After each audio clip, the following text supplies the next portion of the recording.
முக்கியமான விஷயங்கள்ல முடிவெடுக்க முடியாம திணறுறீங்களா? அப்போ இந்த டெக்னிக்க ஃபாலோ பண்ணுங்க.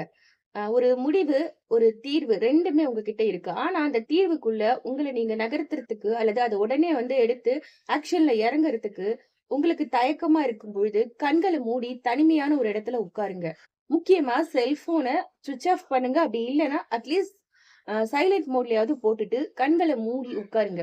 உங்களுடைய மூச்சு காத்த தொடர்ந்து ஒரு 2 நிமிடங்கள் கவனிங்க. முடிஞ்சா நான் ஏற்கனவே சொன்ன மாதிரி உங்க மூச்ச 1, 2, 3, 4 உள்ள எடுத்து, அதே மாரி 1, 2, 3, 4 கவுண்ட் உள்ள நிறுத்தி, மறுபடியும் 1, 2, 3, 4 கவுண்ட் வெளியில விட்டு, இந்த சைக்கிள ஒரு 5 தடவ பண்ணுங்க.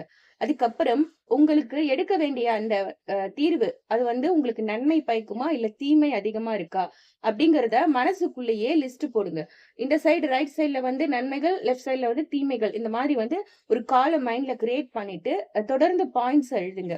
நன்மை அப்படிங்கிற பாயிண்ட்ஸ் அதிகமா இருந்தா, அந்த முடிவ நீங்க செயல்படுத்தலாம். அந்த ஆக்ஷன்ல உடனே எடுக்கலாம். தீமை அப்படிங்கிறது நெறைய இருக்கு அப்படின்னா, அந்த பாயிண்ட்ஸ ஒண்ணொண்ணா எடுத்து கொஸ்டின் பண்ணுங்க. உண்மையாவே இந்த ஒரு முடிவ நான் எடுக்கிறதுனால, எழுதின நம்பர் 1 அந்த ஒரு விஷயம் அதாவது நெகட்டிவா இருக்கிற விஷயத்துல நம்பர் 1 இருக்கிறது நடக்குமா? இது நடந்துச்சுன்னா என்ன பாதிப்பு யாருக்கு? இது எப்படி நான் ஓவர் கம் பண்ணுவேன்? அல்லது எப்படி நான் ஃபேஸ் பண்ணுவேன்? யார் என் கூட இருப்பாங்க? யார் இத வேண்டான்னு மறுத்து என்ன எதிர்த்து பேசுவாங்க? இந்த மாதிரி உங்களுக்குள்ளேயே நீங்க ஒரு சின்ன டிபேட் பண்ணலாம்.